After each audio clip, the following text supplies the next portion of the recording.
know what to call today. Is this a competition? It's a messy, messy situation. This is hard. A marathon. We are running a marathon today. At every stage where one can add butter, I am going to add butter. Hello, Vaughn. Hello, Eric. Hello, Priya. Here's $100 for you to make Thanksgiving dinner. I will be very curious to see if I can do all of that for under $100.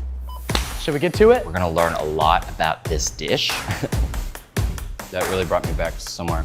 We're testing pre-prepared pie crusts. Take from this an informed decision how you're gonna make your mashed potatoes this Thanksgiving. This is going to become your new go-to recipe. You like number 2, right? You're a Pillsbury. Yeah, I'm a Pillsbury You're a girl. Pillsbury girl. You like? We're 3 hours out. Our guests are coming in 2 hours. I sort of like went a little rogue. I'm so excited to cut the pies. I feel like that's a good philosophy of life. Take your buttery moments, savor them. Happy Thanksgiving! I'm actually very happy with this. It's delicious, Priya.